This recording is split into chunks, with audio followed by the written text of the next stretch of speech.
Good afternoon, everybody. So in the last two classes, we had, the first class especially, we had looked at some background number theory required to actually study public key cryptography, in particular the RSA. And in the previous class, we had looked at the RSA algorithm and some more number theory such as the Chinese remainder theorem and so on. And today what we will try to do is that we will look at two types of algorithms.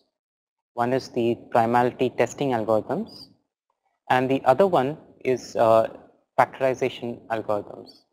So these two have got lots to do with prime numbers and therefore highly connected with RSA. And towards the end of this particular class, we will have a brief introduction to digital signatures and hash functions. Okay, so just to recollect, when we mentioned RSA, we said that there was this initial key setup phase, or the key initialization phase, where two large primes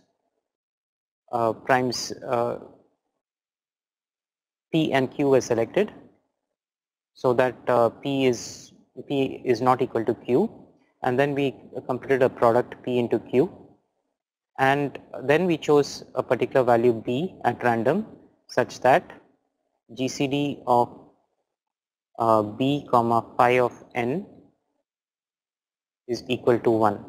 So recollect that this phi of n is the Euler quotient function, and it is a number of primes that is relatively, or rather number of integers less than n which is relatively prime to n.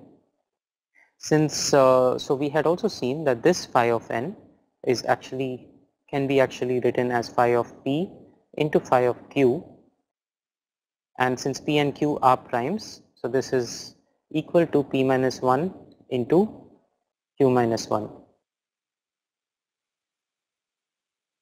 Okay, so and the other requirement of course was that b is less than 1 and less than phi of n.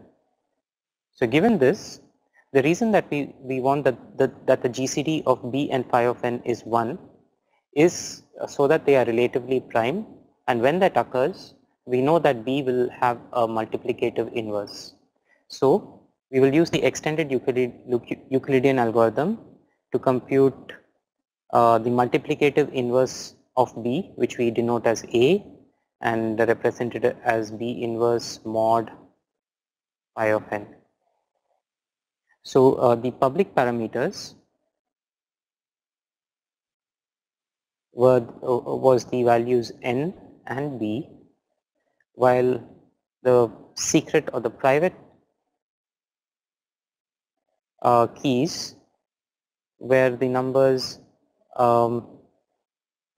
A, P and Q. In order to do an encryption, we would take the message X, which typically is something less than equal to n minus 1 and above 1, and raise it to the power of the public parameter b mod n. So this would give us a ciphertext y, and what we've seen that in order to do a decryption for this,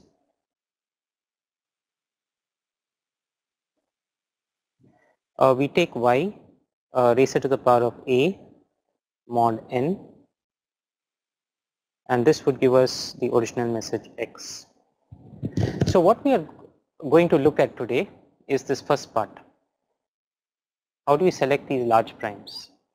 Okay, so why is this such a difficult problem? Essentially because finding these primes, especially large primes, is not very easy to do.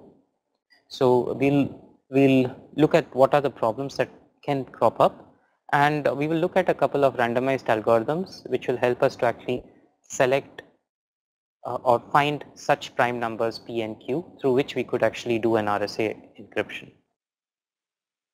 Okay, so So let's look at the prime number generation.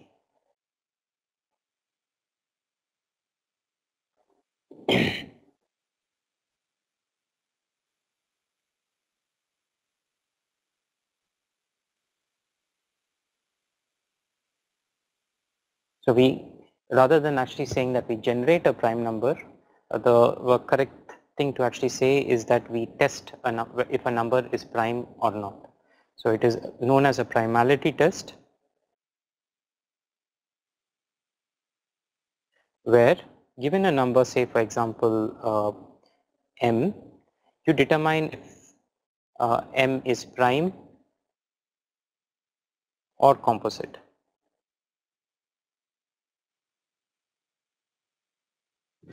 Right? So what's the problem in this?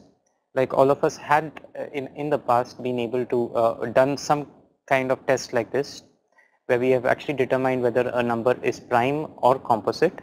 So one of the earlier tests was, or at least in our first years in college or in our school days, we have actually, in order to find a test whether m is a prime, we actually tried to divide numbers starting from 2 to m minus 1 and check whether I divides m, and if so uh, um, rather for I equal to 2 to m minus 1, if there are any I such that I divides m, then we can say that m is composite, else m is prime. Then a slight modification of this particular algorithm was when we said that instead of going to from I to m minus 1, we can remove this m minus 1 and instead we could just go to square root of m, and we'll do the same test. If there exists any I such that I divides m, then we can say that m is composite, and if you are not able to find any such I, then we will say that that m would be prime.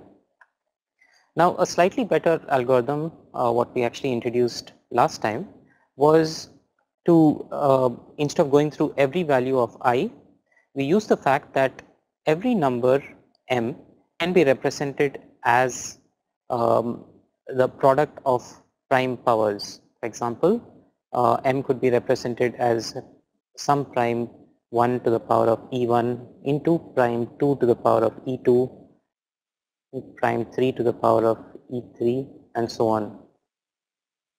So to give you an example, we suppose, let's say m equal to 100, then it can be represented as 25, so 2 squared, which is 4, into 5 squared, which is 25, so 25 into 4 will be 100. Similarly, we can do it for every number that exists. For example, a 99, which is 3 squared into 11, and so on. So instead of actually checking all numbers from I to from 2 to square root of m, it will be sufficient if we actually check only the prime numbers from 2 to, which is rather it is sufficient to actually test all the prime numbers which is less than square root of m in order to actually find out if we have a prime number that actually divides m, and if we actually have found such a prime number, then we can claim that m is composite. Else, if no such prime number exists, then we will say that m is indeed a prime number. So for example, in such a case, we use a particular function known as a prime sieve, and we will pass it the value of square root of m, and this particular function sieve will return the set S, which contains all prime numbers which is less than square root of m. S contains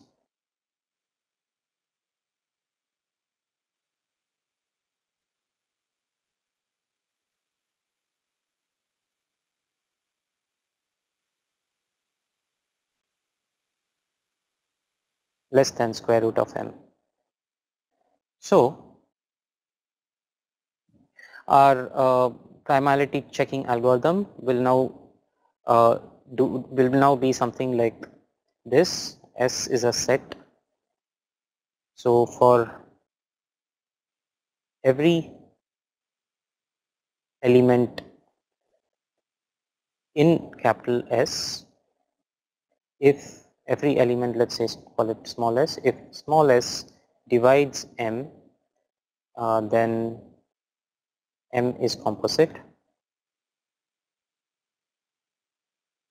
and if we have not found, if no such s is found,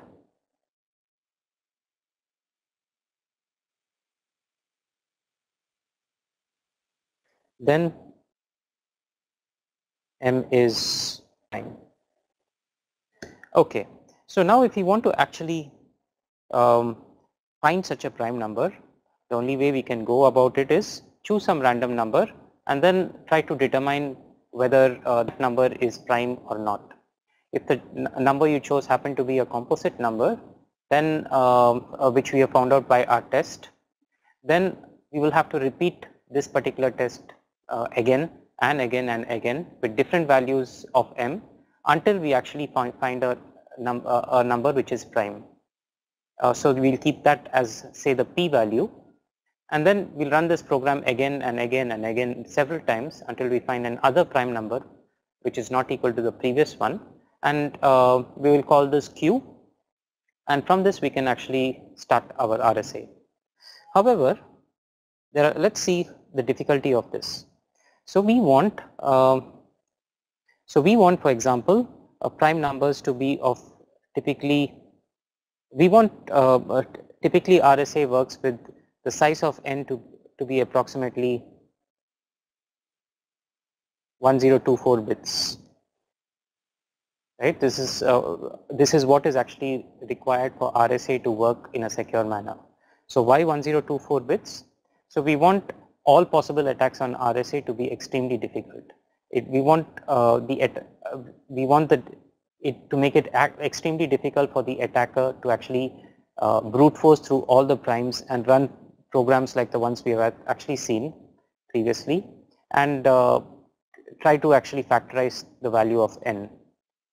So in order to get a value of n which is so large, 1024 bits, we will require the primes p and q to be half this size. That is, p and q should be 512 bits each.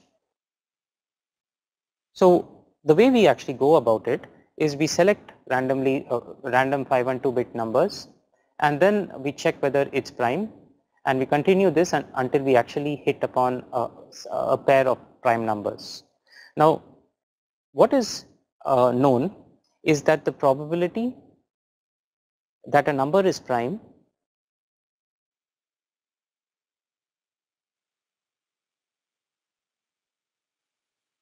is given by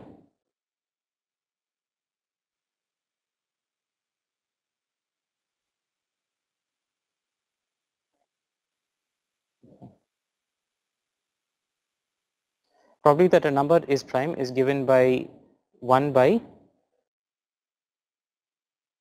log of n, where n is that number, where n is some large number, and let us say you actually set you have the set from 0 to n minus 1, where n may be a very large number, and you have selected a random number from this called r. Now the probability that this random number is indeed a prime number is 1 by log of n. So this will give you an estimate about how difficult it is to actually be to find a prime. Now just to give you a clue about another clue about how difficult it is to actually find a prime using algorithms of this way, where we actually create this set of prime numbers less than square root of m, and we try each and every number to divide it by m and check whether it divides correctly, and if so we say that m is composite, and if we find that no such number exists, then we say it is prime. Now if we want to actually run this algorithm with say uh, some randomly chosen p and q values of, rather we want to give an input m which is of 512 bits. So typically this would require to check around 2 to power of 507 numbers based on our estimate about the probability. So this gives us a notion about how difficult it is. So 2 to the power of 507 means this particular loop will actually run that many times, or this program will run that many times before we actually find a number. So you see that just finding primes this way is almost like impossible, and probably we will never be able to run or do any RSA encryption if we actually use this type of function to find prime numbers p and q. Therefore, in practice, what people actually used is randomized algorithms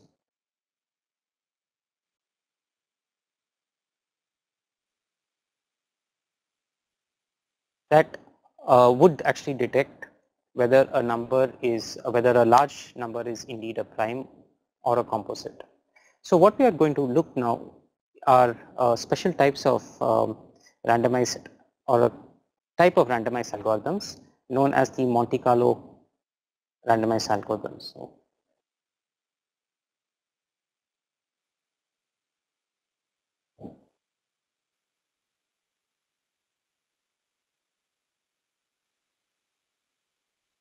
So what's the specialty about randomized algorithms is that these algorithms would either answer um, true or false, especially the Monte Carlo randomized algorithms. These algorithms would, it would take a particular number, say m, and either answer yes or no based on whether m is prime or composite.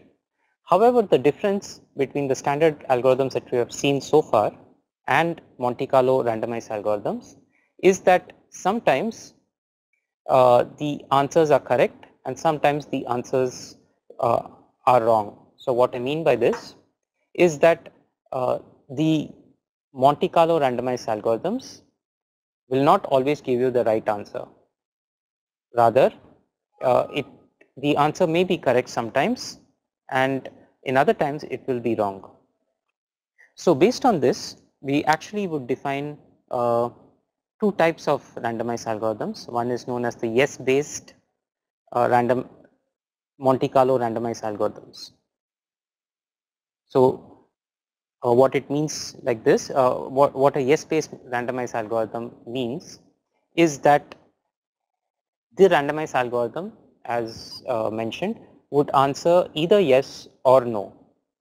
Now if it answers yes, it would mean the answer is definitely correct. That is, an answer of yes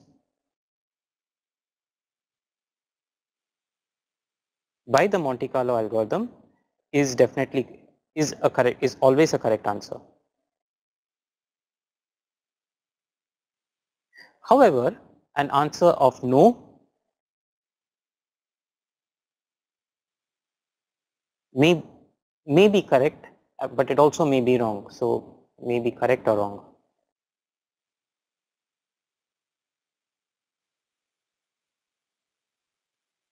Similarly, we have a no based Monte Carlo algorithm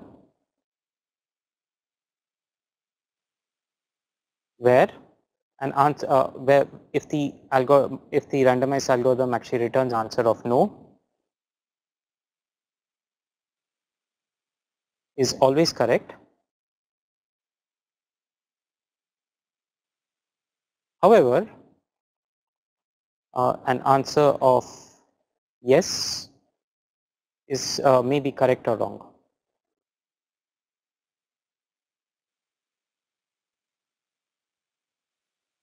So just to give you an example, let's say we have actually developed a yes-based randomized Monte Carlo randomized algorithm, and we actually give this some number m for as an input to this particular algorithm.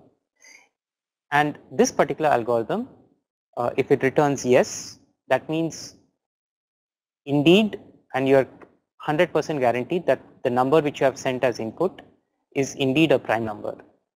However, if the answer had, if the algorithm had returned false or no, it would mean that the the input to the algorithm may be composite, but it also may be a prime number. So you cannot actually make a decision when you cannot actually decide whether the number was prime or composite if your algorithm had returned no.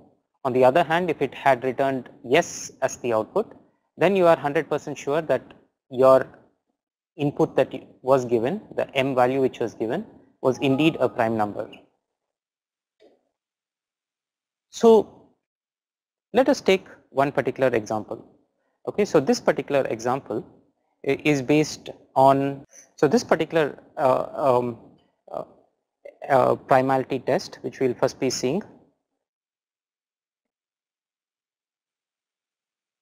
is based on Fermat's little theorem.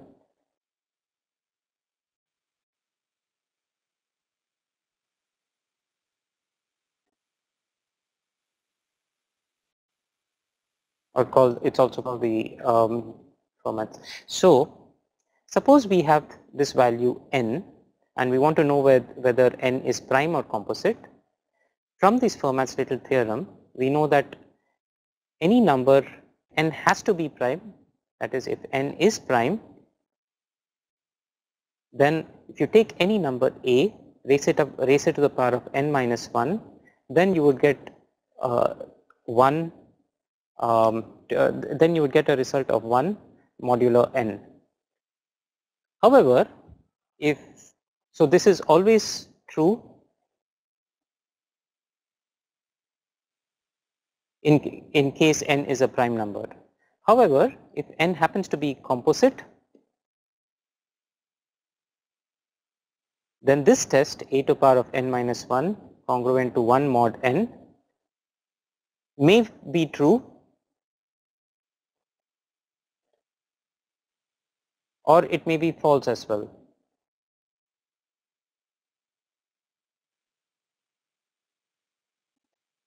So you cannot actually state anything. So if the test, if n is composite, then this thing, this particular congruence may get satisfied or it may not get satisfied. So based on this, we can actually propose one particular algorithm.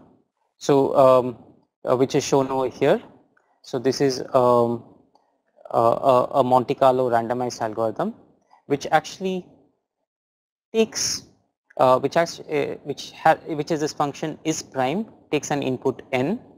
So what it does is that it chooses a random value a from the set 1 to n minus 1, and if a to the power of n minus 1 is congruent to 1 modulo n, then it returns true, else it returns false. So from the thing what we have just discussed, we know that if n happens to be a prime number, then a to the power of n minus 1 will always be congruent to 1 modulo n. However, if n happens to be a composite number, then a to the power of n minus 1 congruent to 1 mod n may be true or may be false. So therefore, what we will see that if n happens to be prime, then it will always come over here, and this function will return a true. On the other hand, if n happens to be a composite number, this function may return true sometimes or it may return false sometimes, right? Just to take an example of such a composite number, suppose let us say n equal to 221. It is composite because it can be factorized into 13 and 17, and we choose some random value of a. Let's say a equal to 38, and raise a to the power of 221 minus 1, that is 220, take a modulo operation 221. So you see that here 38 to the power of 220 modulo 221 is congruent to 1. So you see that even though n is a composite number, this test will this if condition will hold true and this function will return true. On the other hand, if we actually happen to choose another value of a, say for example 36, then 36 to the power of 220 modulo 221 is 16, and you see that in such a case this function would have returned false. Similarly, we can see other values of a like 103, 107 and 215, and sometimes the output of this function is true, sometimes it is false. So we actually, this particular function, if it actually returns a true, it would mean that the number n is either prime or composite.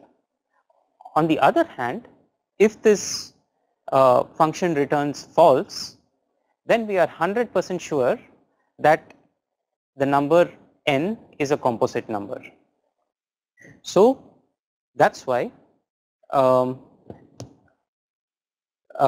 this particular test will most certainly be able to detect composite numbers, but its result for prime numbers may be correct or may not be correct.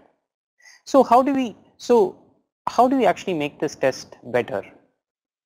Okay, so we see that let's say we run this particular function for a particular value of 38 and we get 1.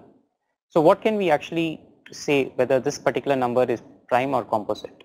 So there is nothing, it's very difficult to make a correct decision with just one test. So what we do is that we actually run this particular function several times, let's say 1000 or 10,000 times, and based on that result, if even one of those 1000 results actually ended up with a false, that would mean that it is a composite number. However, if all the results were prime, all the results happen to be 1, then you probably conclude that it is a prime number. In reality, if you actually want to make this particular function useful, this function has to be called multiple number of times as shown over here. So we have a primality test n where you have some for loop for I equal to 0 to I less than 1000, and you invoke this is underscore prime n. Okay, so this is underscore prime, that is the function that we have actually seen over here, is invoked something like 1000 times, and in each case a random a is chosen, and based on this particular condition, a to the power of n minus 1 congruent to 1 mod n, either true is returned or false is returned. If any of these 1000 iterations actually returns a false, then you're certain that it is a composite number. On the other hand, if all of them happen to return true, then you say that it is probably prime. Note that for composite, we are 100% certain that it is a composite number. However, at the end of 1000 iterations, we are still not 100% sure that the number is actually indeed 100% prime. Therefore, we actually return probably prime in such a case. So this test typically would work well, and as you would notice that if I increase the number of iterations in this loop, for example, if I go from, instead of 1000, if I go to 10,000 or 1 lakh times, then the confidence that I've actually found a prime number is actually increasing. Typically, so in other words, as I run this test more and more number of times, the probability that I've actually found a prime would keep increasing. While this is true, while what I said is true for most values of n, it is not always the case. Why? Because there exists some numbers which are actually composite numbers, but they behave exactly like a prime. For example, some of these numbers are known as the Carmichael numbers, where in a Carmichael number, that is, if n happens to be a Carmichael number, then for any value of a that you choose, a to the power of n minus 1 mod n will be congruent to 1, even though n is a composite. So in other words, a Carmichael number is a composite number for which, for any value of a that you choose, a to the power of n minus 1 mod n will be congruent to 1. So this means that this composite number n is actually behaving like a prime number. Now suppose you happen to choose some value which happens to be a Carmichael number, then this primality test that you have actually shown, you have done over here, will never be able to detect that it is prime in spite of, say, hundreds and millions of iterations of this particular for loop. There is a well-known list of several Carmichael numbers. The smallest Carmichael number is 561. So note that 561 is the product of these three primes, 3, 11 and 17. So definitely this is not a prime number, but it's a composite number. And what you would see is that if you actually take different values of a, raise it to the power of 560, always get a value and take mod 561, you will always get a value of 1. So this is behaving very much like a prime number. Since it can be factored, it is actually a composite, and therefore this particular test will fail if n happens to be a composite number. So we can do something better than this, and we have a stronger test for primality, which is known as the strong probable primality test, and it is actually based on the fact that instead of validating a to the power of n minus 1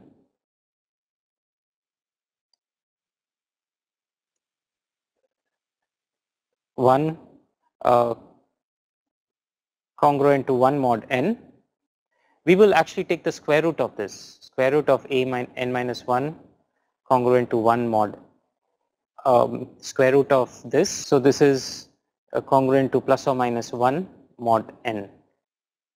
So this square root we have actually represented over here as a to the power of n minus 1 by 2. So instead of actually testing a to the power of n minus 1 congruent to 1 mod n as we have done before, we will now check if a to the power of n minus 1 is congruent to either plus 1 or minus 1 mod n. Okay, so this particular test does not suffer from the Carmichael number test, and therefore there are no such false positives that can occur, and therefore it's more likely that if you run the same test for several million times, it's more likely that you can identify the prime correctly, a number correctly as prime as well. So one particular test which is actually closely based on this is known as the Miller-Rabin primality test. So this is a yes based primality test for composites. So what do we mean by this is that Miller-Rabin primality test would return yes or true when the input to the test is indeed a composite number. On the other hand, the Miller-Rabin test would return no or false. The number is either prime or composite, and as mentioned before, this Miller-Rabin test does not actually suffer from the Carmichael numbers. Therefore, there are no such numbers which will give you a false positive. So let us first look at the test, then we will see some examples of how the test would work, and we will see the proof of the Miller-Rabin test. So what the Miller-Rabin test does is that, first of all, you want to test whether the number n is prime or composite. Therefore, what you first do is compute n minus 1 and represent it as 2 power s into d. So what is this? So essentially we are removing all the even terms in n minus 1. For example, if n equal to, say, 41, then we represent it as 2 power into 5. S is 3 over here, and the D is 5. That is, we are squeezing out all the even powers or all the even numbers in this n, and until we are left with an odd number which is D, and this 3 is the S that we have seen. Now the third thing is that we will check whether this value n is composite by actually this particular rule. So if n is composite, these two properties will always hold. A to the power of d will not be congruent to 1 mod n, and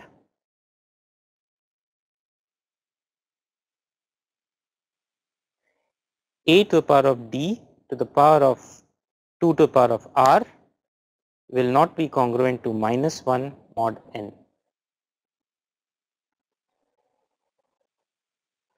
Okay, so only if both these tests fail,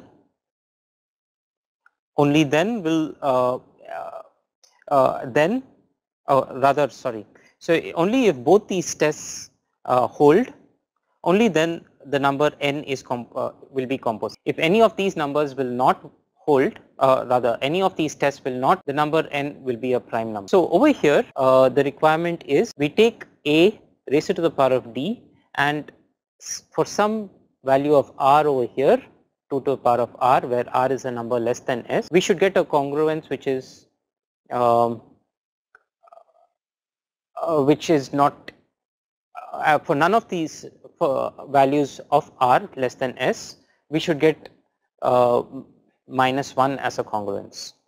So said another way, state the Miller-Rabin primality test as follows. We want to test whether n is a prime or a composite. So what we do is we first represent n in the form of 2 to the power of s into d by squeezing out all the even even numbers in n, and until we are left with an odd number called d. Then we say that n is composite if 1 a to the power of d is not congruent to 1 mod n, and 2 a to the power of d to the power of 2 to the power of r is not congruent to minus 1 mod n for all r less than s. Now said another way, we can actually say that, that is we can actually claim the counter positive of this. We can say that n is a prime or probably a prime if if either a power d is congruent to 1 mod n, or 2 a to the power of d to the power of 2 to the power of r is congruent to 1 mod n for some r less than s. So in order to show that it is a prime, either this one or this one has to hold, right? So you see that this particular thing over here is the counter positive of this particular state. So let us take some examples. So let's say n is this particular number, 252601. So the first thing we do is take n minus 1, that is 252600, and represent it as some powers of 2 into d, 2 power s into d. So this particular case is 2 into 2 cubed into 31575. So this is our value of d and this is our value of s. So then we choose some random value of a.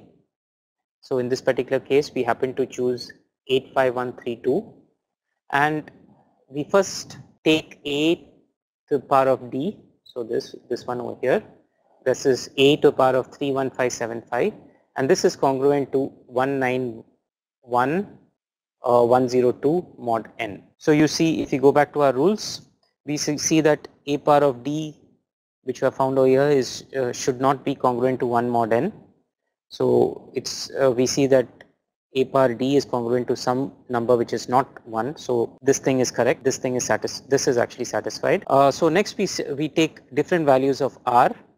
For r could be is less than s, so we start r with a value of 1. When r is 1, we get a to the power of 2, power of 1, that's 2, into d 31575. So this is a to the power of 2 to the power of 1 into d, and we get something which is not equal to 1 not equal to minus 1, the next value also, that is a to the power of 2 squared into 31575. This is a to the power of 2 squared into d, So this is congruent to 1 mod n. We see that this is congruent to 1 mod n. However, what we actually want is that a to the power of d to the power of 2r should be not be congruent to minus 1 mod. And so you see that in all three cases, if you look, we see that these two properties are actually satisfied, and therefore we can conclude that the value of n is indeed a composite. So therefore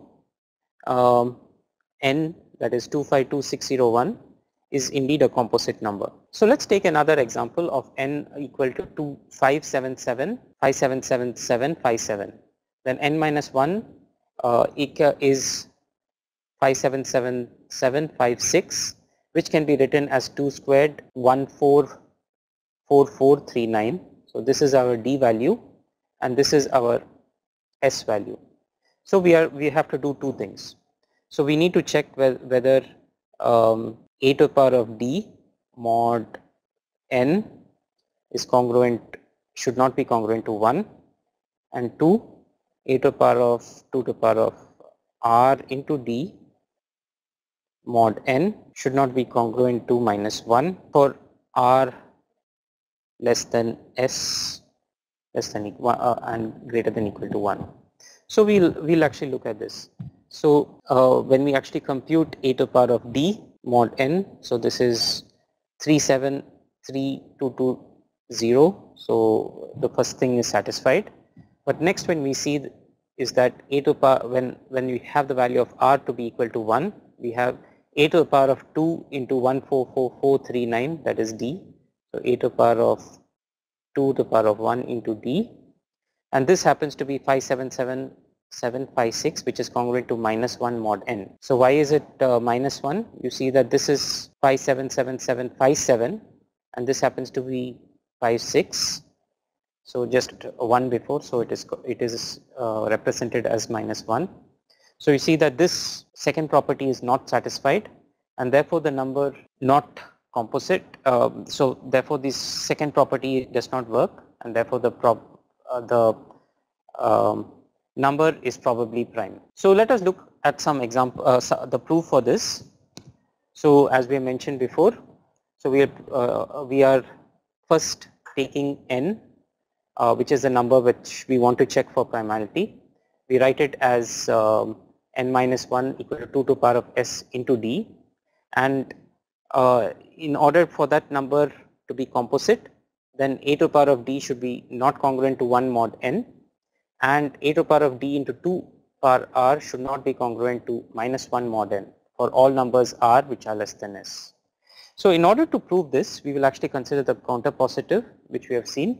So what we're going to say is that if n should be a prime, then one of these things has to be satisfied. That is, if n has to be a prime, then either a to the power of d congruent to 1 mod n should be satisfied, or a to the power of d to the power of 2 to the power of r should be congruent to minus 1 mod n for at least one number r which is less than. So here we will actually look at the proof for this. Consider this particular sequence, a to the power of d, so this is the one we are starting with, a to the power of 2 to the power of 1d, a to the power of 2 to the power of 2d, a to the power of 2 to 3d, and so on to a to the power of 2 sd.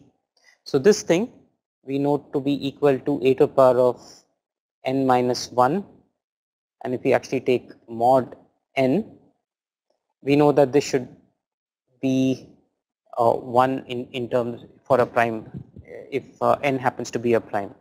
This is from the Fermat's theorem. Now there are two things which can occur. First, let us assume that a power d equal to 1, that is this, then we know that square of 1 is 1. So if a power d happens to be 1, then this is nothing but a power d squared.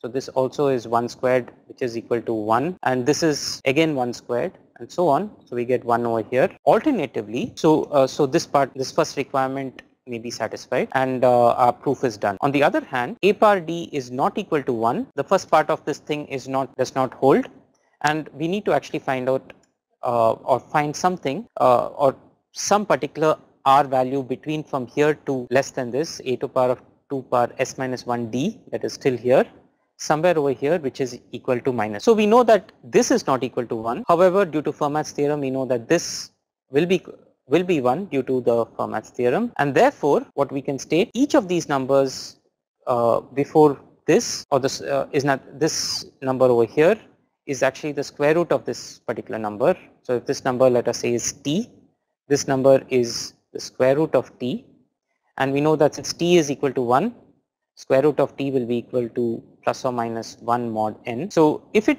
happens to be minus 1, then our statement is true and we are done. However, square root of t may be plus 1, in which case we have not proved this particular theorem. Therefore, we can go a step backwards and take the fourth root of that is square root of t. 2 could be plus 1 or minus 1. If it is minus 1, then we know that this statement is true. Otherwise, if it's plus 1, then we have to go backwards and so on. And eventually we could reach a particular case where a power the end over here, which definitely has to be not equal to 1. And okay, in this way it's a short proof for this particular Miller-Rabin test, and the actual algorithm looks something like this way. So this is the Miller-Rabin test for composite. So it's a yes-space Monte Carlo test for composite numbers, where it takes an input n and it returns whether n is prime or composite. The test for composite, if it happens to return that n is composite, then the answer is definitely right and that n is indeed composite.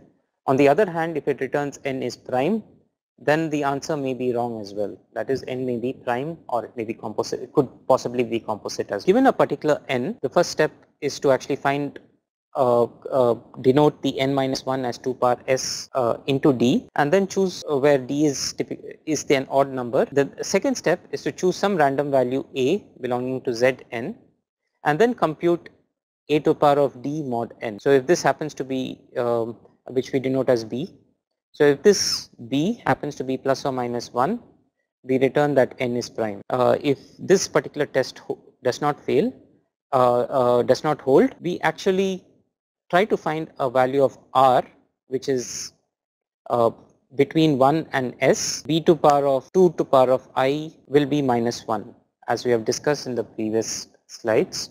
If we have found this, then we know that n is prime and will return, otherwise the return. So these are the probabilities of output from the Miller-Rabin algorithm. Now the probability that given the input n is composite, the result from this particular algorithm is also composite, meaning that if the input is composite, the output from the test will actually detect that it is composite is 1.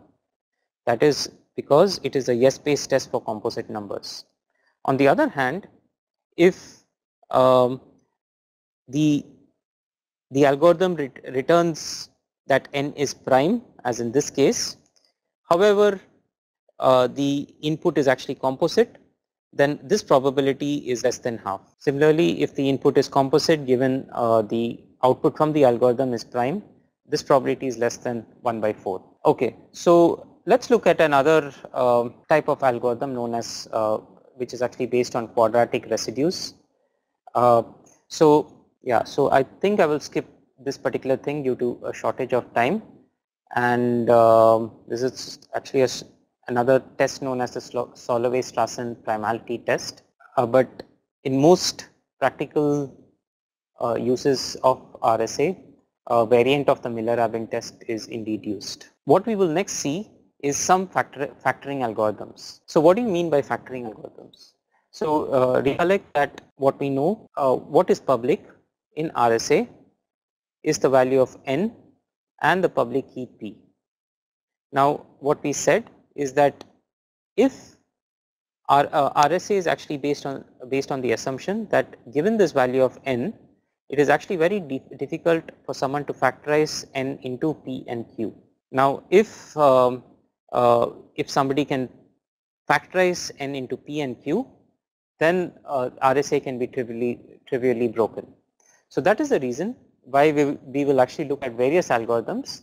So these algorithms are extremely computationally intensive, But if the value of n is small, maybe let us say 100 bits or less than 100 bits, then they may be successfully able to actually factorize the value of n. So what is the big deal about factoring n? Let us say Mallory is able to factorize n into its two primes p and q.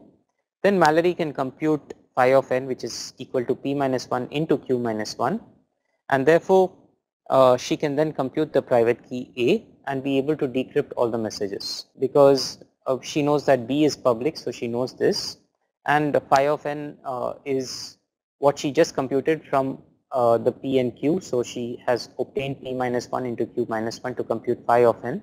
So she uses something like the extended Euclidean algorithm to find the inverse of B mod phi of n to get A, the private key. So the question now comes is, if Mallory, how would Mallory actually run this factorization algorithm? One naive or one very simple solution, which in practice will not work due to very large sizes of the n, was to actually try by trial division. That is, let's assume that n is the product of these prime numbers like this, and then we run something known as this trial division, where we create this prime sieve which contains the square root of n prime numbers, for example like 2, 3, 5, 7, 11, 13, 17 and so on, and so that till the square root of n. In each case, for each value of p in this particular prime sieve, we actually determine whether p divides n. In other words, we will see whether the remainder with when n is divided by p is 0. If this is indeed true, then p is one of the prime factors of n, and we can actually remove out p from n. So this line states that n equal to n divided by p, and we continue to do this until we cover all the possible primes. Okay, but the problem is that as you can see, n could be as large as 2 power 1024 bits, and therefore running this would be as large as 2 power 50, around approximately 2 power 500 or so, 2 power 500 or so, and practically impossible. So we actually need to do something much better than. So this is where we use this Pollard p minus 1 factorization. So this was one of the early algorithms to factorize n into its products p and q. So again, this is based quite a bit on the Fermat's little theorem, and it's based on the fact that if you choose some random value a, which is in the range of 1 to n, and the GCD of a and n is not equal to 1, then a is a prime factor. A is a prime factor of n. So recollect that n has just two factors, p and q, right? So the GCD of n and p will be equal to 1, and GCD of will be equal to p in this case, and GCD of n and q will be equal to q, and GCD of any other number from anything x such that x is less than n will always be 1.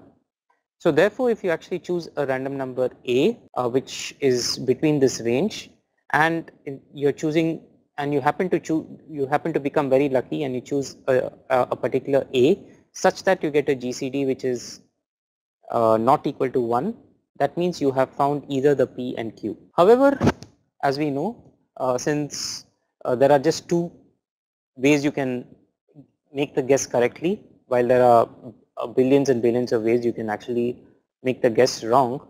So most likely you will always get a GCD of n comma a to be equal to 1. Therefore, by this particular technique, it's not very, you have to be extremely lucky to find a prime factor of n by this particular way. So therefore, we'll try something else. Okay, so instead of just randomly choosing a value of A, let us say just select some A, but let us say we have some magic, some magical thing over here such that we get an L, and this L is not an ordinary L, but it is a L having this particular property, that is P minus 1 should divide L.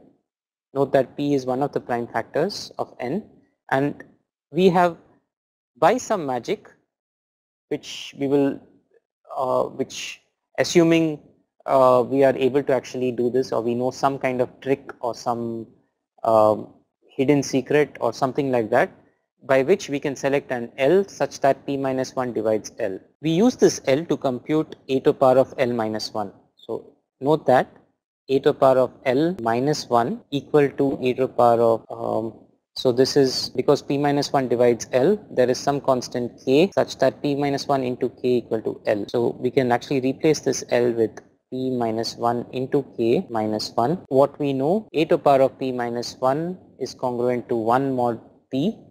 Therefore a power L congruent to a power P minus 1 K will be congruent to 1. P would also divide a to the power of L minus 1. Therefore, in other words, we have somehow, or by magic, again I stress on the word magic over here, if we are somehow able to get an L such that P minus 1 divides L, we can state that P divides a to the power of L minus 1. And how is this useful? So we know now the fact that P divides a power L minus 1, and we also know that P divides N, and we have found the L such that P divides a power L minus 1. So now if you compute the GCD of a power L minus 1 and N, one of two values. So you could either get a value of P, because you see that P divides both cases, so it could be one of the GCDs, or you could get a value of, right, how will you get a value of N?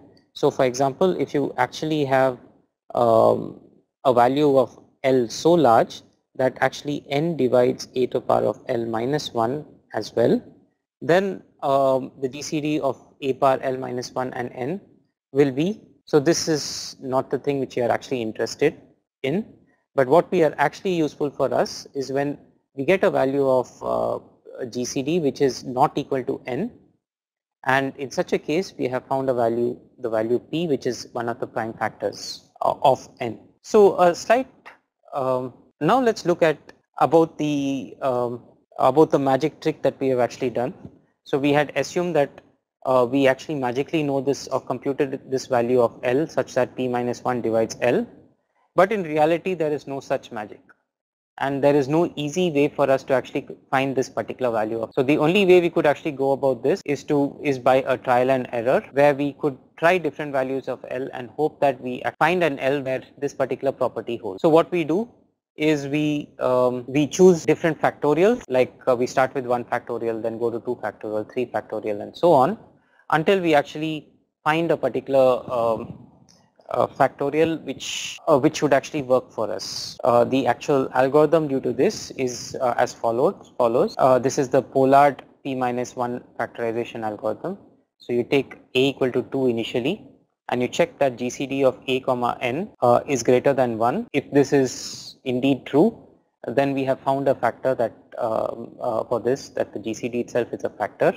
But if it is not the case, then we will compute GCD of a to the power of r factorial minus 1 n, where r is actually initially kept to a value of 2, and as we iterate through this particular step, we take various values of 3, 4, 5, 6, and so on. And I'll not go too much into the detail about this, but this will, what I could mention is that this algorithm would eventually terminate, and when it does, it will actually return the value of the prime factor. So let me stop right now, and I'll take our questions about the things that we have actually studied so far. Okay, so the question, so there's a question from GECL Mohanjit, which says that elaborate more on trial division. So let me go to this trial division slide. So So let me actually reiterate this slide, and probably we could take an example as well. Okay, so let us say we have this value of n, which is 100, and we want to factorize it, okay, into its prime factors.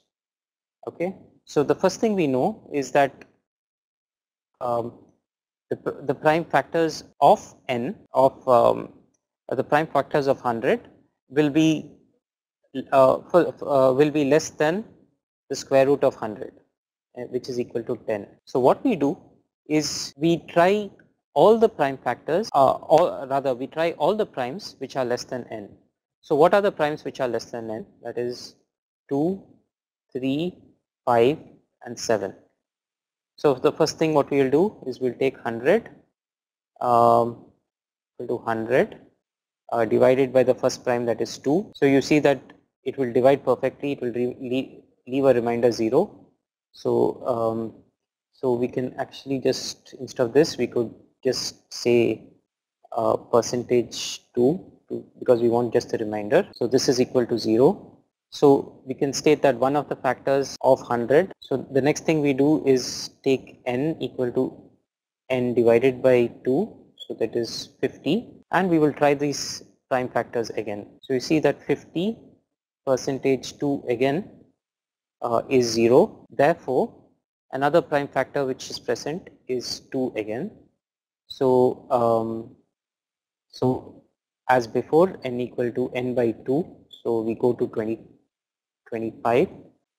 Now you take 25, start again to percentage 2 will be 1. So we know that 2 does not divide 25. So we'll try the next thing. 25 percentage 3 will be 1. Is 1. So again 3 is not a factor. Then we take 25 percentage, the next prime, that is 5, will be 0. So we know that 5 is another factor. So we write this and divide 25 by 5. So n equal to n by 2. That's so 25 by 2. That's equal to 5. And now you know that we've actually come to the to a prime itself, which is already present over here. So 5, and therefore our prime factors is 2 into 2. So 2 squared into 5 squared. So these are the prime factors for 100. But as you can see, this one is kind of a brute force thing. So it will work for small numbers, but as the size of this n increases, like it's a very long number, then doing this in this particular way is not feasible practically. And this is the reason we need to go for some other techniques to actually do this factorization. Okay, so there's a question about the test. So there's a question about the test which is given, so we will take care of that. So GECL Mohanjit says that as the size of the message increases, does the complexity also increase? So rather than stating that, so in RSA, when we actually choose a message X to be encrypted, we actually want that this particular message X should be in the should be less than less than n, less than equal to n minus 1, and in this particular range. So if you actually increase the size of the message, and that means, in other words, you actually mean that you are going for a larger value of n, then yes, the complexity would increase. The reason for this is that in order to obtain a larger value of n, you would also require larger primes p and q, and therefore due to the larger primes p and q, it will become more difficult to actually factorize n or run any sort of attack algorithms on n, and therefore the complexity would increase. So as a result of this, for example, people have, as a standard itself, people are moving away from RSA 1024 bit, where n is a 1024 bit number, to n which is a 2048 number. So we are increasing the size of n, and therefore the possible length of the messages or the size of the messages that can be encrypted, and also indirectly making it more difficult to break RSA. There's a question from BITT. The secret of RSA belongs to prime number or factorization. Okay, so the RSA actually works on the fact that given this value of n, finding or factorizing it into p and q is difficult, right? Provided that n is a very large number, then moving from n to its factors of p and q is extremely difficult. On the other hand, if you actually are given p and q, then computing its product p into q to get n is easy. This is the very simple thing which RSA actually is used in RSA, and actually defines what the security of RSA. Okay, why the probability of less than quarter? So there's another question from CEKKL. So why is the probability of Miller-Rabin test less than 1 by 4? Okay, so, I'm not aware of any clear-cut proof as to why these probabilities is less than 1, is exactly or less than this particular threshold of 1 by 4. But the important fact for us, for at least for this particular course, is the fact that the Miller-Rabin test will correctly detect a composite number. On the other hand, if your number is prime, then if the Miller-Rabin test gives an output of saying that it is a prime number, then there may be the result may be actually wrong. Okay, and there is this probability associated with the wrong result. Okay, so we'll not go into the details about how this particular probability is actually computed. So if you actually run this test, it's not very difficult to verify that this probability actually holds. So as far as I know, I'm not aware of proofs which can actually give you a mathematical bound for this particular probability, but empirically you can try various values of a and n and arrive at these particular probabilities of half and 1 by 4. Okay, so this is by Vijay Lakshmi. How to choose a random value of, so how to choose, okay, so this particular question, so Vijay Lakshmi's question is, how do you choose a random value in the Miller-Rabin test? So there is no restriction to choose the random number a in the Miller-Rabin test. It's just that you can choose any value of, as shown in this particular slide, you can choose any value of a which belongs to the set Zn. That is, you can choose any a which is an integer less than n minus 1. So any random value of a will work, because it's for a given n, it's very difficult to predict which a will give you a good result and which a will give you a wrong result. Therefore, you have to try various values of a which are chosen at random. So so another question by the DJI Gargi. So how is the complexity of Miller-Rabin primality test calculated? So we'll not go into that much into the complexity analysis of these tests, but due to the fact that okay, so yeah, that will go beyond this particular course syllabus, so we could actually take it offline if you're interested. Okay, so another important another important algorithm for factorization, and it's also a very interesting algorithm, is this Pollard row algorithm. Okay, so let us say that we have this particular sequence of randomly chosen numbers these numbers are chosen from the set Zn with replacement. So you have just some random numbers x0, x1, x2, x3, x4 and so on. And let us say that again I stressed out on the fact that we magically get another sequence S2 which is x0 bar, x1 bar, x2 bar, x3 bar, x4 bar and so on, such that x0 bar is congruent to x0 mod p, x1 bar congruent to x1 mod p, x2 bar congruent to x2 mod p and so on.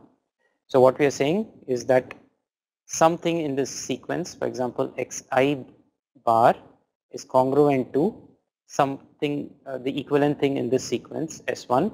So xi bar is congruent to xi mod p. So if we keep taking elements in sequence S1 and sequence S2 like this, we will keep going on, and eventually what is going to happen is that we will actually arrive at some value j such that xi prime congruent to xj prime mod p.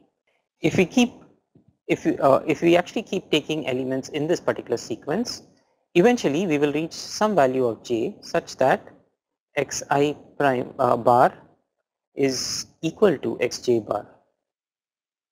And when this happens, what we get is that xi will be congruent to xj mod p, because we know that xi bar is congruent to xi mod p. Similarly, xj bar is congruent to xj mod p. So if we have these two, the LHS as equal, we can also get this particular congruence as well, and therefore we can get p divides xi minus xj. Additionally, we also know that p divides n. So what we can do is we can compute the GCD of xi minus xj and n, and this GCD should give us a value of p, which is a factor. So in other words, if we actually happen to find some xi bar and xj bar such that they are equal, then if this happens, then we can actually equate the right hand sides to get xi congruent to xj mod p, and therefore p divides xi minus xj, but p also divides n, and therefore GCD of xi minus xj and n is p, and therefore we have found a factor. But now the big assumption here was that we had again said that we magically have found this particular thing S2, and we have used this S2 actually to find two terms xi bar and xj bar which are equal. But in reality we do not actually have this xi bar and xj bar. So how do we actually do without this particular magic? So in order to do this, what we do is we select values into this particular sequence S1. So these values are chosen at random, like x0, x1, x2, x3, x4, x5 and so on. So these are random, and we could select actually pairs between these two, compute the GCD between xi minus xj and n. If the GCD happens to be greater than 1, then we are done, and if it is equal to 1, then it's not giving us any more information, and we have to try more values in this particular. So in the Pollard row algorithm, rather than selecting just random sequence numbers in this particular form, what is actually done is that a particular function of this form is actually used. So in order to generate a particular number in the sequence S1, you start with a 0th element, that is x0, which is randomly chosen, and from this set Zn, and then for all numbers which follow this, we actually compute xi, that is x1 for example, is a function of xi minus 1. So for example, x0 is chosen randomly while x1 is chosen as x naught squared plus 1 mod n. x2 is chosen as x naught x1 squared plus 1 mod n, and so on. Okay. Now what would happen is something like this. So we'll look at it with an example. So let us take that n is this one, 82,123, which we want to factorize, and let us say x naught, which you have chosen randomly, like from here, has this value of 631, and f of x is x squared plus 1 mod n. So what we do, so you could just cover this this last column over here, which is actually shaded with this gray column, and we'll just focus on the first and second column. So the first value of x naught, that is 631, then we compute x squared plus 1 mod n, so that is 69,670, and what we could do is just find the GCD between 69,670 minus 631 and n, that is a thing, and we will see that the GCD would end up to be 1, so it's not giving us any result. So the next thing we will do is compute this for x2, that is x1 squared plus 1 mod n, to get this one, 289,986, and then we could actually check the GCD of this particular thing with subtracted with this thing. So 28,986 minus 69,670 and n, that is 82,123. Similarly, we could actually check the GCD of this difference, x2 minus x naught and n, and we will get to be 1. So in this way we could actually keep generating values of x, and in each case we could select pairs of this and compute the GCD with respect to the value of n, and we will stop whenever we get a GCD which is not. So in this particular case, for example, once we reach the 10th step, we compute the GCD of this with all of the other things, and we see that when we consider the nth, the 10th value, that is 6,685 and 69,907, and when you compute the difference of this and take the GCD with n, that is 82,123, you will get a non-trivial GCD, that is a GCD which is greater than 1, and therefore we know that we have actually found a factor. However, in order to do this, we see that the number of computations or number of GCD computations required is extremely large. So in fact, for this particular case, we would require 55 GCD computations before we get the correct result. So in order to actually reduce the number of GCD computations, what is done is we use the Floyd cycle detection algorithm. So in this Floyd cycle detection algorithm, we first start with x naught and y naught, which is exactly the same value, which is chosen randomly from the same set and having the same value initially.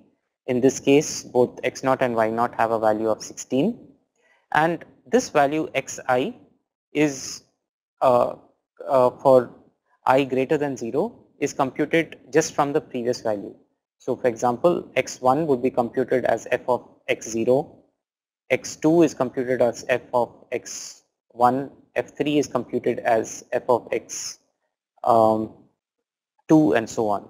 So in other words, we have x1 which is x0 which is 16, x1 which is 11, x2 which is 40, x3 which is 2, x4 is 5, and so on.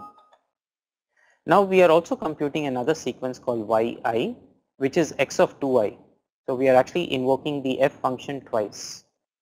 So for example, we'll end up skipping intermediate values. So for example, we take y naught, compute f of x, compute f of y naught, and compute the f of that also, and that would become our y1. So for example, over here, if we start y naught at 16, then the y1 is, we will skip this and take 40, then the y2 will skip 2 and take 5, and y3 will skip this and take 21, and so on.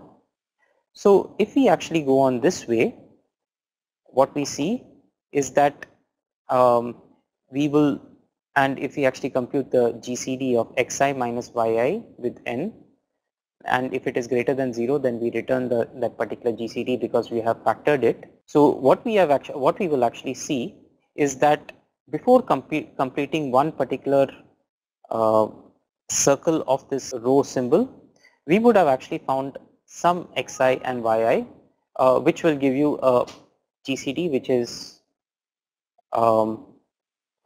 is not equal to 1, right? And why this occurs is because of this row-like structure. So as we keep computing different values of xi like 16, 11, 42 and so on, after some time you will find that values will start to repeat, and when this happens it will always start going in a particular circle.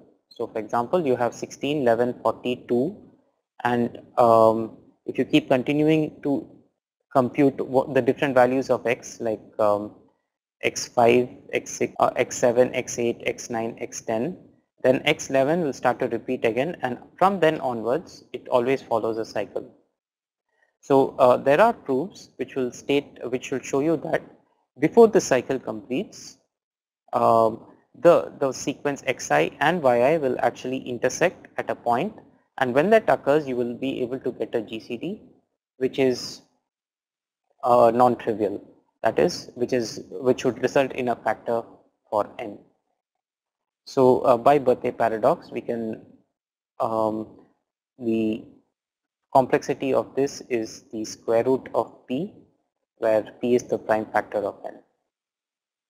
Okay, so this is another interesting factorization algorithm which is known based on the congruence of square. Let us start with the thing that stating that n is equal to p into q, and we are given n and we want to find either p or n. So suppose we are able to actually find congruence of this form, that is x squared congruent to y squared mod, then we can state that n divides x squared minus y squared, and this would imply that n divides x minus y into x plus y. This means that if I take the GCD of n and x minus y and n and x plus y, we would get GCDs which are non-trivial. These non-trivial GCDs will be a factor of. So let us just take an example of, let us say n equal to 91, and let's say we somehow have found this particular congruence which states that 10 squared congruent to 3 squared mod 91. Let us check this. So 10 squared is 100 and 3 squared is 9. So 100 congruent to 9 mod 91. In other words, when 100 is divided by 91, it leaves a remainder 9. So given this, we can actually say that 91 divides 10 minus 3 into 10 plus 3, or 91 divides 7 into 13. Now if you take the GCD of 91 and 13, you will get 13, and GCD of 91 and 7, you will get 7. Now these are non-trivial GCDs. These GCDs are not equal to 1, and therefore these are the factors of n. And correctly, if you actually do 7 into 13 will be 91. So now the fact is that we don't need these particular values of 10 and 10 squared and 3 squared here. So as such, we could have any congruence of the form x squared congruent to y squared mod n. Any values of x and y could be chosen such that this particular congruence actually holds. So for example, if we choose another congruence like of this 34 squared and 8 squared mod n. So 34 squared congruent to 8 squared mod n. So we would see that 91 divides 34 plus 8, as well as 91 divides 34 minus 8. Then 91 therefore divides 42. 34 plus 8 is 42 and 34 minus 8 is 26. So therefore 91 divides that 42 and 26. You take the GCD of this 91 and 26, it has a GCD of 13, and 91 and 42 has a GCD of 7. So you see that as long as we get some congruence which has squares x squared and y squared on the left and right hand side, we will eventually get the same factors. Of the important or the difficult part is to be able to get the values of x squared and y squared such that this congruence. The question now and the difficulty of this particular algorithm of factorization, how do we actually find such pairs? So let's take another example.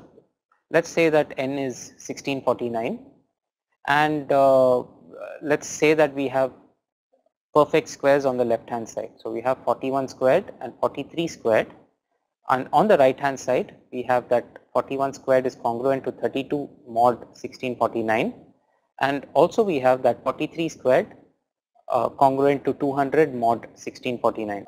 What we see over here is that although we have squares on the left hand side 41 squared and 43 squared, the right hand side contains 32 and 200, which are not perfect squares, and therefore we cannot use the trick as we've done here by taking the x minus y and x plus y, and therefore we cannot find the GCD. But one thing which we'll actually observe is that if we multiply these two equations or these two congruences, we will get 41 into 43 whole squared congruent to 32 into 200 mod 1649. So 32 into 200 is 6400, and this is 80 squared mod 1649. So what we see over here is, even though the right hand sides of these congruences individually are not perfect squares, when we multiply them together we have formed a perfect square. So therefore we can then apply the rule as we have seen before, and compute the GCD and with 91 and with 1649, and get the question now comes is to how to actually form these perfect squares. So we actually again use the fundamental theorem of arithmetic, which states that any prime number n can be represented as a product of prime powers. For example, 32 can be represented as a prime 2 to the power of 5 into 5 to the power of 0, and 200 can be represented as 2 cubed into 5 squared. Now, in order to determine whether n is a perfect square, it is required that all these exponents are even numbers. So for example, over here 32, which comprises of exponents 5 and 0, it is not a perfect square because you have this odd number 5 over here. Similarly 200, where the exponents are 3 and 2, so this is also not a perfect square because you have the odd number 3 over here. However, when we multiply this 32 into 200, so this is 2 to the power of 5 into 5 power 0 into 2 cubed into 5 squared. So this will give you 5 plus 3, that is 2 to the power of 8, and 5 to the power of 0 into 5 squared, that is 5 squared itself. So you see that both the exponents over here are even numbers, and therefore it is a perfect square. So you can actually write it as 2 power 4 into 5 power 1 the whole squared. Okay, so based on this, we will now design an algorithm known as the Dixon's random square algorithm, which will determine how we could actually build equations of this form of this form, and we know that if we have these equations of this or congruences of this form, then we can compute GCD and be able to actually factorize n. So the Dixon's random square algorithm works as follows. We first choose a particular set B containing the B smallest primes. So for example, if you choose B to be equal to 6, then the set capital B will contain the primes 2, 3, 5, 7, 11 and 13, and to the set we add the -1. So this particular set is what we will be working with, and if we find a number, let's say y, which completely factorizes into this particular set, then we call such a number as a B smooth or a 6 smooth number in this case. So how do we actually get this thing to work? So what we do is we select some random number r and compute y to be equal to r squared mod n, and then we try to factorize y and check whether all the factors of y fall in this particular set. Okay, so if they fall in this set, then we consider this particular value of y and r. But on the other hand, if it does not fall in this particular set, if the factors of y does not fall into this particular set, then we actually discard that particular value of y and r.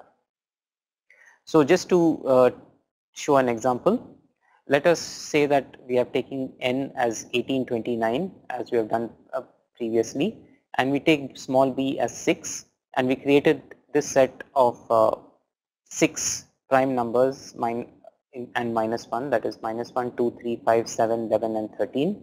Then we chose the values of r randomly. So we chose 42, for example. Then we squared 42 mod 1829, so that is 1764, and we could also compute the minus 1764, that is -65, and we have factored -65 to be -1 into 5 into 13. So you see that 5 and 13 are in this set. So this thing, this 42 is a valid number for us. Similarly, if you take some other random value 43, which decomposes to 2 squared into 5, again the prime factors 2 and 5 are present here in the set B, and therefore it is valid for us.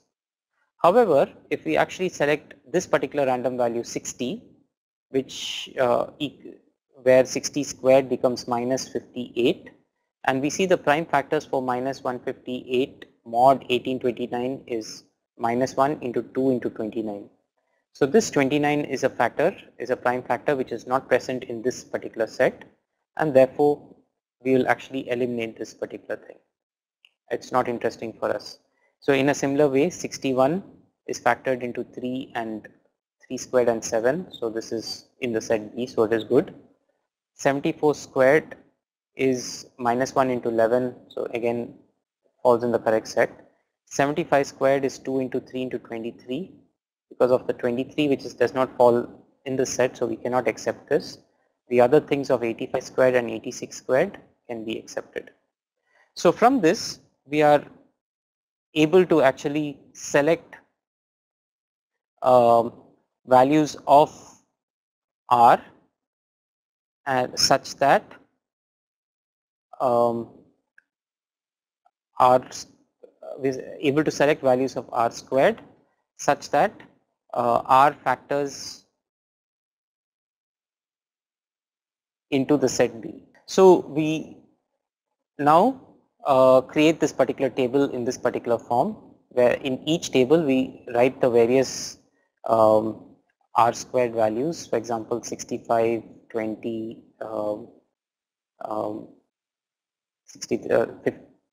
63, -11, -91 and 80, and we just put in the powers. For example, this one over here, 61 squared, that is equal to 63, has a power of 2 under 3, so 3 squared. So under 3 we write 2 over here, and into 7, so under the 7th column we write 1 over here. So 63 is essentially congruent to 3 squared into 7 to the power of 1 mod 1829. Similarly, if you see 86 squared, it is 80, and which is 2 power 4 into 5. So it is under 2, you see it is 4, and under 5 that is 1. The next step we do is that we find some subset of these particular rows such that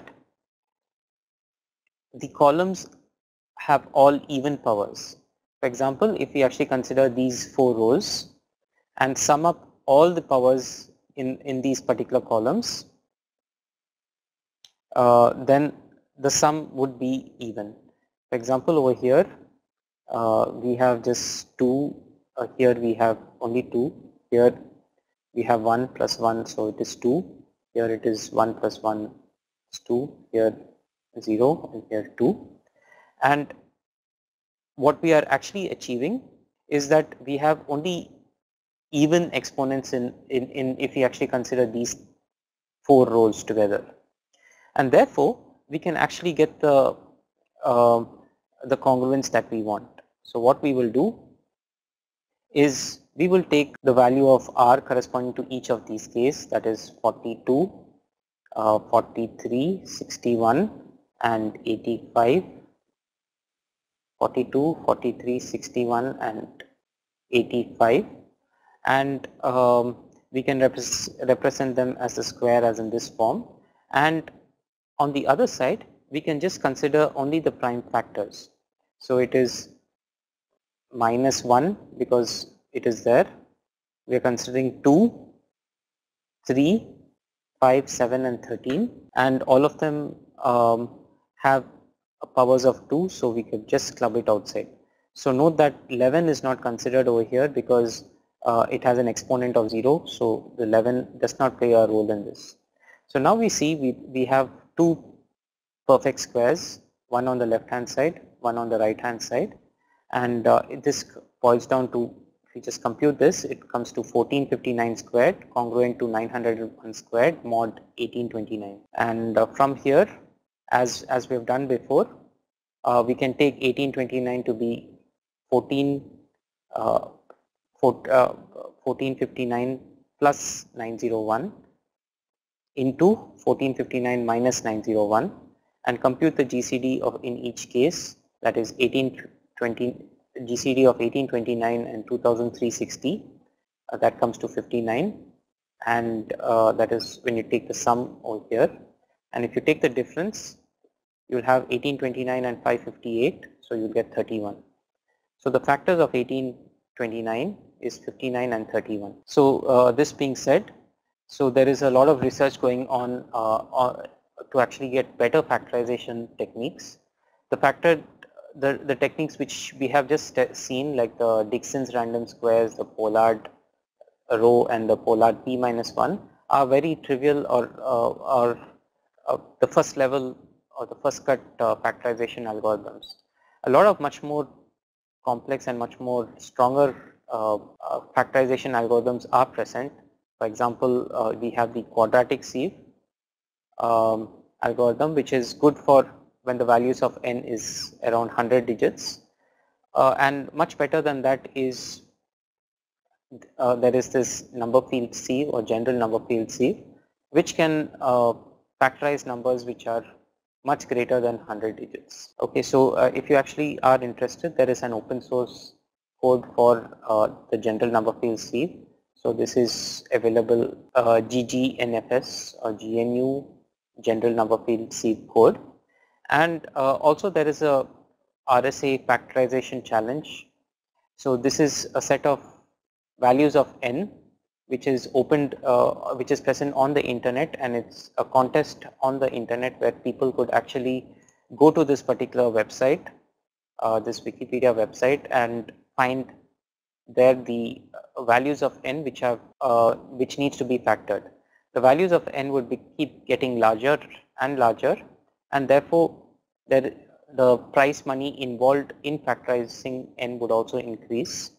So the current challenge, for instance, is to actually factorize a 896 bit value of n, and you have a reward of $75,000, while factoring a 1024 bit number has a reward of $100,000. So these are very difficult and open contests which are held on the internet. Okay, so I will stop about RSA over here, and we will have a very brief. So due to the shortage of time, I will not be going into too much detail into digital signatures, but I'll just give you an essential fact that digital signatures, the underlying factor about the digital signature uses public key algorithms like the RSA, and we could, and it's actually used, as I mentioned in the first class, to digitally sign a document, and therefore it's like providing various properties like authentication, non-repudiation, and integrity. So the general scheme for a digital signature is as follows.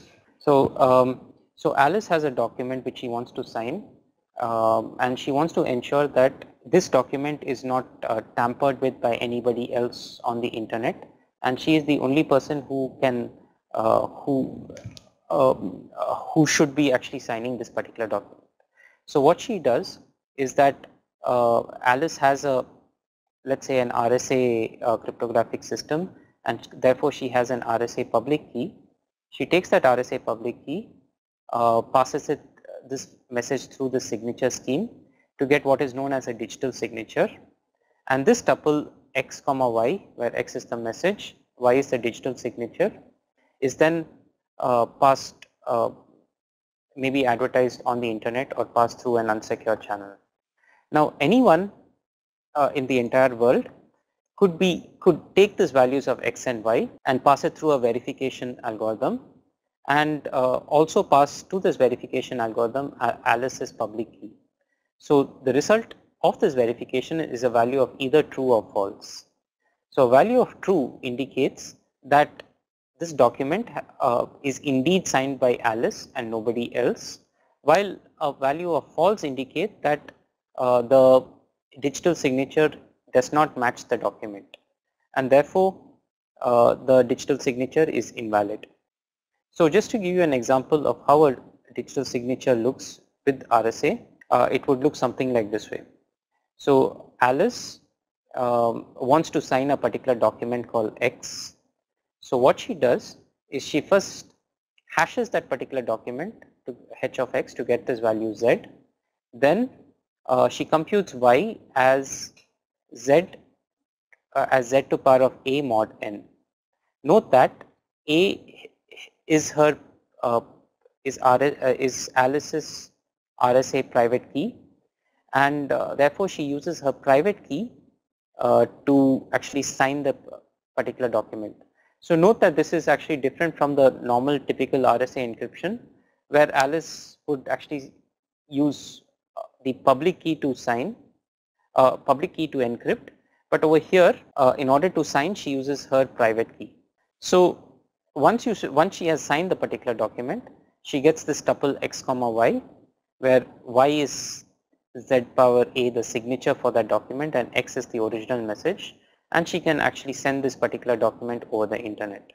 Now any other person, what they can do in order to actually verify whether Alice's signature is indeed correct, they could first of all get Alice's public key b and her value and the modulus n, which is also public. They could take this message x, pass it through the same hash function h of x to get the value of z, and then they could actually verify whether z is congruent to y power b mod n. So y power b, so y is the y is the value which they are actually obtained over here. So they raise it to the power of b, mod n. So if this actually matches, then it returns true, else it will return false. So a true would indicate that the signature is indeed valid, while a false would mean that that signature is invalid. So why this thing actually works is because of the following. So when you actually sign this, when you actually compute this y power b, you can also check that y is actually z power a mod n.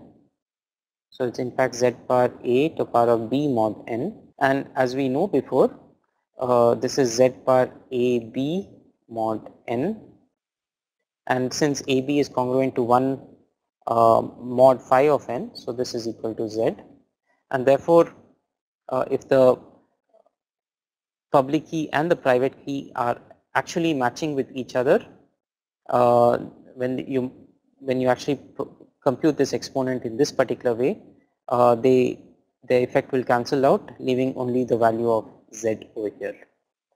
So so I will stop at this particular point. So this particular course, we took quite a bit of we went into considerable detail about one particular public key algorithm, RSA, and we have looked at the mathematical backgrounds, looked at the attacks, and looked at some of the implementation aspects of RSA. And we've seen one of the application with respect to digital signatures, about how RSA can be used to create digital signatures. So to summarize and to actually talk in general, this is public key cryptography, or for that matter cryptography is a very interesting and challenging area to work in, and there are a lot of open research problems if for those who are actually interested in doing research, so which could be actually taken up for things like projects or for assignments and so on, or you could actually do much more research to go towards a PhD and so on. And also the other aspects about these cryptographic type of algorithms is from the implementation based aspects, where you not only look at the mathematical things as we have done in these these three classes, or these few weeks, but rather look at the implementation details of these particular algorithms.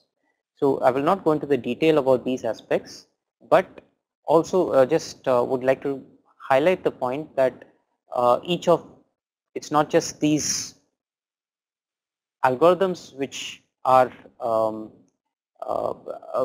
interesting, but a lot of implementation aspects about these algorithms, their effect of with respect to side channel attacks and so on, is also a very interesting thing to look at. Okay, so with this I will actually take some couple of questions, and before we conclude this particular course. Thanks.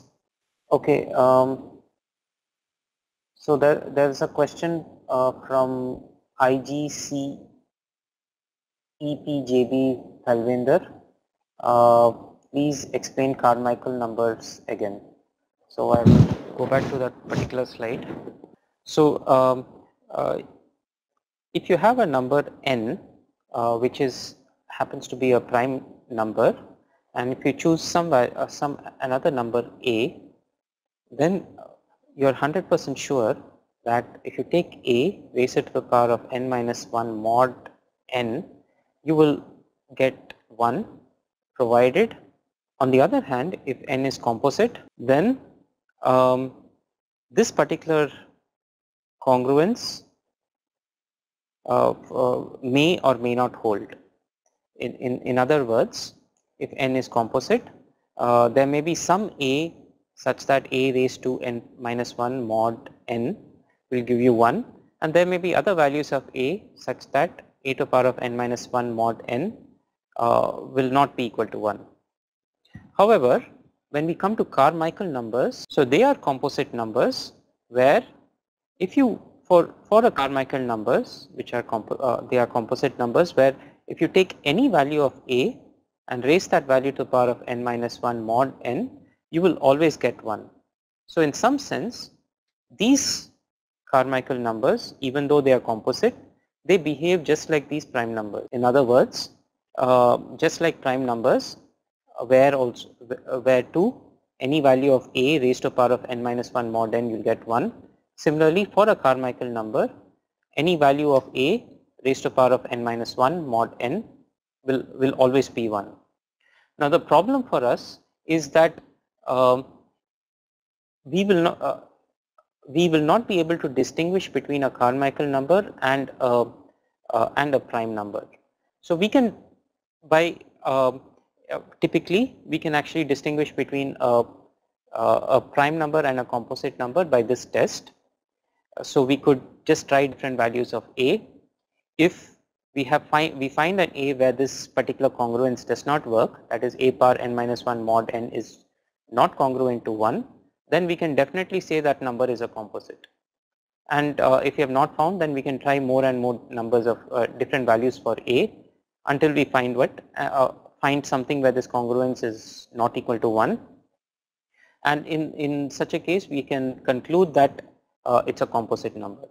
However, if we happen to have an n which is a composite number and also a Carmichael number, then any value of a which you take, you will always get this to be congruent to 1. That is, for a Carmichael number, any value of a raised to the power of n minus 1 mod n will be 1, and therefore we will not be able to distinguish a Carmichael number from a prime number, right? And therefore this Fermat's test will actually fail. The next question, the Pollard row. So what is the application of a Pollard row algorithm? So the Pollard row algorithm, as I mentioned, is a way to actually factorize the value of n and obtain one of its prime factors of either p or q. So it is actually based on the fact that if we find if we actually find two things which are equal, so for example, like x, so we had actually taken a sequence S1 comprising of some random numbers x2, x3 and so on, such that xi is equal to f of xi minus 1. Then what we had said was that if we actually find a pair of numbers, say xi and xj, such that GCD of xi minus xj and n is greater than 1, we know that we have actually been able to factorize n to one of its prime factors. So the Pollard row algorithm is essentially one algorithm which is used to actually factorize n to one of its prime factors. So it is quite efficient for values of n which are small, maybe around less than 100 bits, but as the value of size of n goes much larger, the Pollard row algorithm will not converge and will not be able to actually. So there's a question by Mehak, please explain the concept of Euler's theorem in RSA. So I'd actually need more explanation, more details about what exactly is required. Okay, so I'm not very certain about what is needed or what your question is. So could you be more specific? So okay, so this is a interesting question from Mehak. So what is the new research areas in public key cryptography? So I personally don't work much in public key cryptography, so I work on the implementation aspects of cryptography. But one thing which is actually being bothered, people are quite bothered about, is about the role of quantum computers in this particular thing. As many of you know that a lot of research has been going on to actually build quantum computers, and when that occurs, factorizing n into p and q will become very trivial, because there are deterministic algorithms which can be used to factorize n, and therefore it's not just therefore RSA becomes can be broken quite trivially when if you have a quantum computer. So and it's not just RSA, many of the other cryptographic algorithms like the elliptic curve cryptography, Diffie-Hellman and so on will also fail or can be trivially broken or easily broken when quantum computers are invented. So one active research in public key cryptography is to actually develop cryptographic schemes which are which can prevent quantum attacks, quantum computing attacks. So for instance, there are several schemes such as the lattice-based cryptography, or in general they are known as the post-quantum cryptography, where these schemes are will still be secure even in the quantum computer era. So although these schemes have been known for quite a number of years, the problem with these schemes right now is that it's quite inefficient to implement, and um, uh, therefore people are actually looking to develop schemes which are much more efficient to implement and use in the quantum era. So this is another question by MITKA Manoj. So what is the reason why prime number is used in cryptographic algorithms?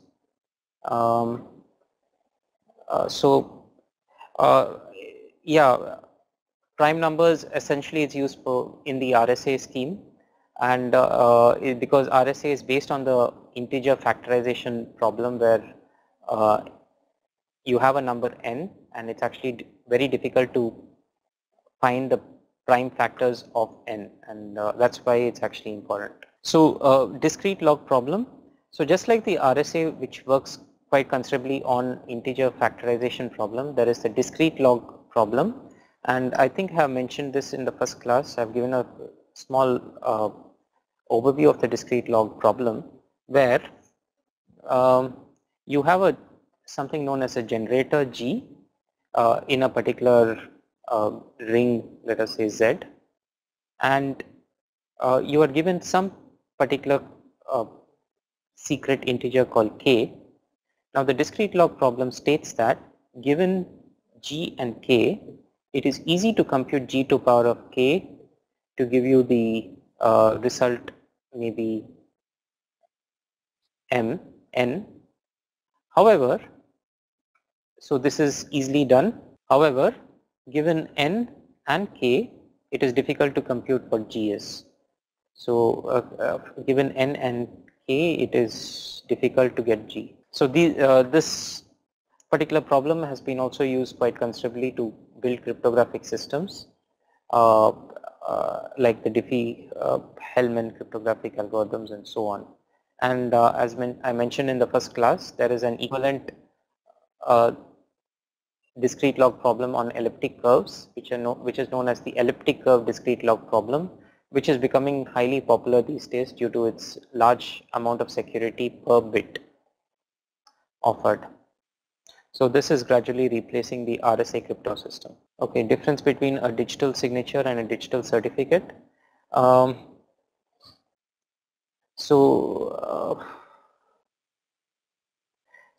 The digital signature as such